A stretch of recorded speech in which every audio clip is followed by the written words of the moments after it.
انہوں نے ایسا نہیں کیا تو جان لیں کہ آسمانوں اور زمین کا اقتدار اللہ ہی کے لیے ہے، یعنی اللہ ہی آسمان و زمین کا مالک ہے اور اس کی نافرمانی انہیں سخت سزا سے دوچار کر سکے۔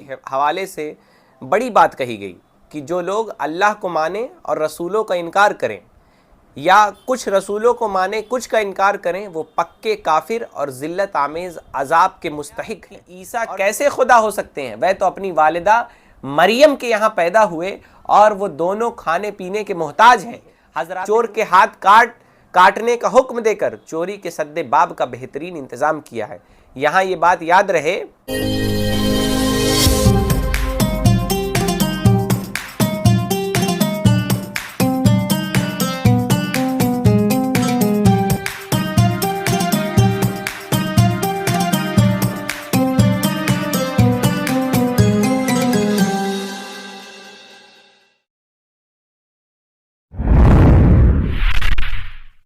بسم اللہ الرحمن الرحیم۔ ناظرین اکرام، میں محمد انس قادری دستک ٹوڈے کی خاص پیشکش خلاصہ قرآن کی چھٹی کڑی لے کر آپ کے سامنے حاضر ہوں۔ اس میں ہم قرآن مجید کے چھٹے پارے لا یحب اللہ کا خلاصہ جاننے کی کوشش کریں گے۔ ناظرین اکرام، چھٹے پارے کے شروع میں یہ اہم اسلامی اصول بتایا گیا کہ اسلام دوسروں کے عیوب کی پردہ پوشی کا حکم دیتا ہے، یعنی برائیاں چھپانے کا حکم دیتا ہے، اور کسی کی برائی کی تشہیر کرنے کو پسند نہیں کرتا، مگر اس کے باوجود جو مظلوم ہو، جس پر ظلم کیا گیا ہو، وہ انصاف حاصل کرنے کے لیے ظالم کے خلاف آواز بلند کر سکتا ہے۔ اس کی اجازت دین اسلام میں دی گئی ہے۔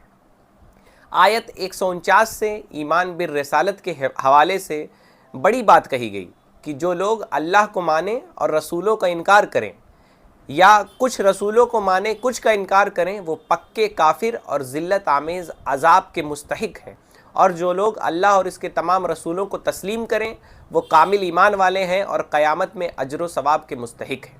اس کے بعد یہود اور ان کی فطری خباثتوں کا تذکرہ قدر تفصیل کے ساتھ فرمایا گیا۔ آیت 160 سے بتایا گیا کہ یہودیوں کی ظالمانہ حرکتوں کی بنا پر پاکیزہ اور حلال چیزوں کو ان پر حرام کیا گیا۔ پھر اختصار کے ساتھ سلسلہ انبیاء کا تذکرہ کیا گیا اور فرمایا اللہ تعالیٰ نے کہ ہم نے نوح، ابراہیم، اسماعیل، اسحاق، یعقوب، عیسیٰ، ایوب، یونس، ہارون، سلیمان کو نبی بنایا۔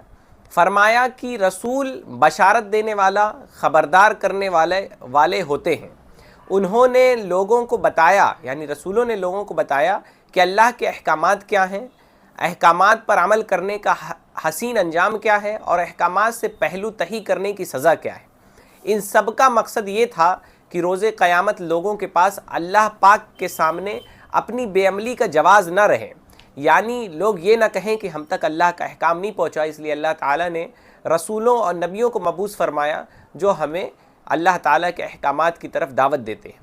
آیت نمبر 170 سے کل عالم انسانیت کو دعوت عام دی جا رہی ہے کہ ان کی بھلائی اسی میں ہے کہ رسول برحق حضرت محمد مصطفیٰ صلی اللہ تعالیٰ علیہ وآلہ وسلم پر ایمان لائیں اور ان کی غلامی کا قلادہ گلوگیر کر لیں۔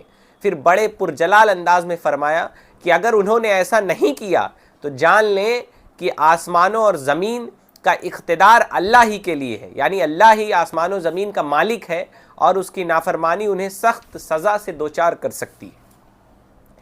آیت 174 سے ایک بار پھر انسان کو دعوت دی گئی کہ تمہارے پاس قرآن حکیم کی صورت میں حق کی دلیل اور ہدایت کی واضح روشنی آ چکی ہے۔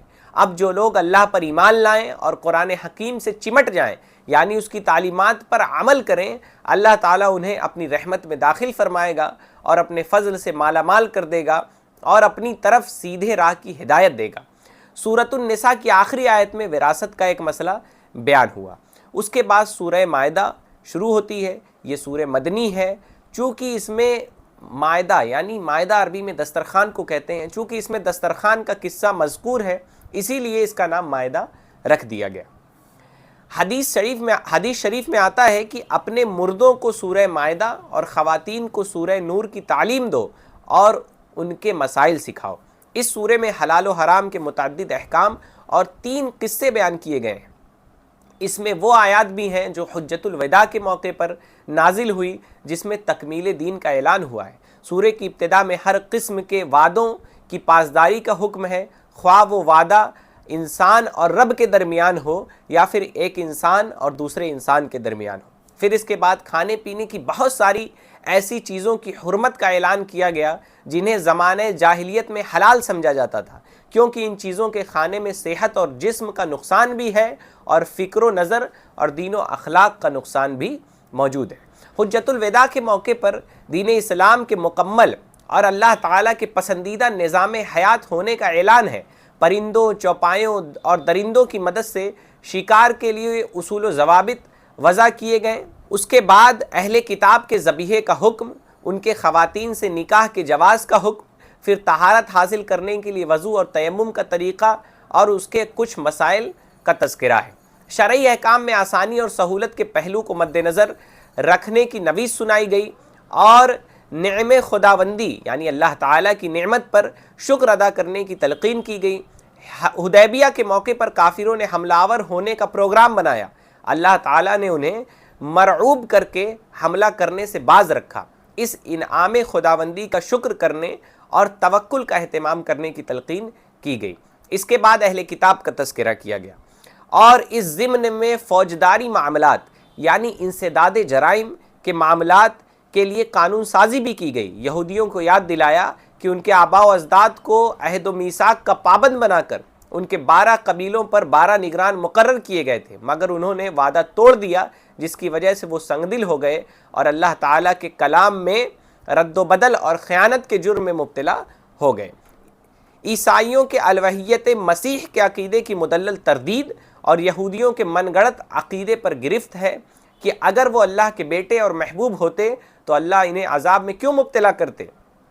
حضرت موسیٰ علیہ السلام کا تذکرہ ہے کہ انہوں نے اپنی قوم کو جہاد کے لیے تیار کرتے ہوئے فرمایا کہ اللہ تعالیٰ نے تمہیں مذہبی اور سیاسی قیادت کے منصب پر فائز فرما کر تمہارے خاندان میں انبیاء اور رسل اور بادشاہ و ملوک پیدا کیے۔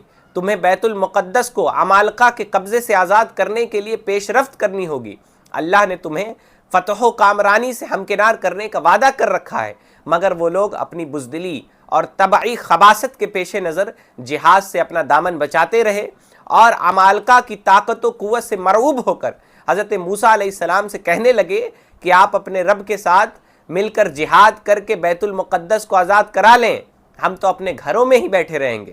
پھر اللہ تعالیٰ نے آدم علیہ السلام کے 2 بیٹوں کے باہمی اختلاف یعنی حابیل اور قابیل کے باہمی اختلاف اور ان کی قربانی کا تذکرہ کر کے بتایا کہ خیر و شر کی قوتیں پہلے دن سے آپس میں باہم دست و گریباں رہی ہیں، یعنی آپس میں ان میں تضاد رہا ہے، اچھائی برائی کا ہمیشہ تضاد رہا ہے۔ اللہ تعالیٰ متقی کی قربانی کو قبول فرما لیا کرتا ہے۔ اس کے بعد انسانیت کے سب سے بڑے جرم جسے آج کل دہشت گردی کہا جاتا ہے، اس کی حد کو اللہ تعالیٰ نے اللہ و رسول کے خلاف جنگ قرار دے کر ان کلمات میں بیان فرمایا، اور جو لوگ اللہ اور اس کے رسول سے جنگ کرتے ہیں اور زمین میں فساد پھیلاتے ہیں ان کی یہی سزا ہے کہ ان کو چن چن کر قتل کیا جائے یا ان کو سولی دی جائے یا ان کے ہاتھ ایک جانب سے اور پیر دوسری جانب سے کاٹ دیے جائیں یا ان کو زمین سے نکال دیا جائے یعنی قید کیا جائے۔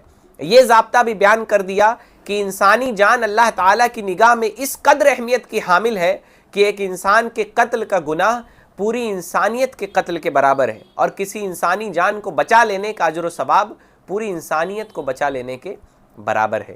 اس کے بعد اہل ایمان کو تقوی پر کاربند رہنے، اللہ تعالیٰ کا قرب حاصل کرنے کے لیے نیک عمل کو وسیلہ بنانے اور جہاد فی سبیل اللہ میں مصروف ہو کر فلاح و کامیابی حاصل کرنے کی دعوت دی ہے۔ چور کے ہاتھ کاٹنے کا حکم دے کر چوری کے سد باب کا بہترین انتظام کیا ہے۔ یہاں یہ بات یاد رہے کہ اسلام انسان کی جان اور عزت اور مال کی حفاظت کو بڑی اہمیت دیتا ہے، اور ان کے لیے خطرہ بننے والوں کے لیے ایسی عبرتناک سزائیں تجویز کرتا ہے کہ ان کا تصور ہی انسان کو جرم کے ارتکاب سے روک دے، برائی کرنے سے روک دے، اور ایسے لوگوں کو سر اٹھانے کا موقع نہ ملے جو اجتماعی امن کے لیے خطرہ ہوتے ہیں۔ چند ہاتھ کاٹنے سے لاکھوں انسانوں کو اگر امن اور سکون میسر آ جاتا ہے تو یہ گھاٹے کا سودا نہیں ہے۔ آج کی دنیا جو جرائم کی کثرت کی وجہ سے جہنم کا نمونہ بن چکی ہے، چیخ چیخ کر اسلامی قوانین اور حدود کے نفاذ کی دعوت دے رہی ہے۔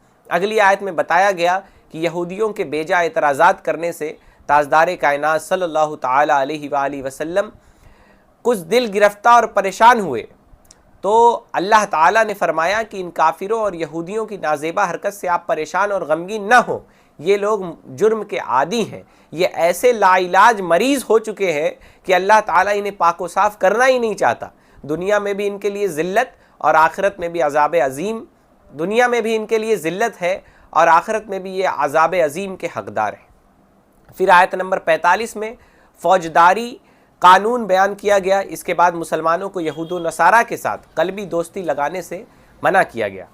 اگر کوئی اسلامی نظام حیات کو چھوڑ کر مرتد ہو جائے تو اس سے اسلام کی حقانیت پہ کوئی اثر نہیں پڑتا۔ پھر اللہ کے محبوب بندوں کی 4 صفت بیان کی گئی۔ پہلی یہ کہ اللہ ان سے محبت کرتا ہے اور وہ اللہ سے محبت کرتے ہیں۔ دوسری یہ کہ اہل ایمان کے حق میں وہ انتہائی نرم ہوتے ہیں اور کافروں کے حوالے سے نہایت سخت۔ تیسری یہ کہ وہ اللہ کی راہ میں جہاد کرتے ہیں، اور چوتھی یہ کہ اللہ کی راہ میں جہاد کے حوالے سے کسی ملامت کرنے والے کی ملامت خاطر میں نہیں لاتے ہیں۔ گویا اس آیت میں خبردار کیا گیا کہ اگر یہ صفات ہمارے اندر موجود ہیں تو ہم اللہ کے مطلوب بندے ہیں، اور اگر ایسا نہیں ہے تو اللہ تعالی ہمیں اپنے دین کی علم برداری سے محروم کر دے گا، کسی اور گروہ کو یہ اعزاز دے گا جو مذکورہ صفت کے حامل ہوں گے۔ پھر حضور علیہ السلام کو تبلیغ رسالت کے فریضے کی ادائیگی میں اپنی تمام صلاحیتیں صرف کرنے کا حکم ہے، اور دشمنان اسلام سے آپ کو مکمل تحفظ فراہم کرنے کی ضمانت دی گئی۔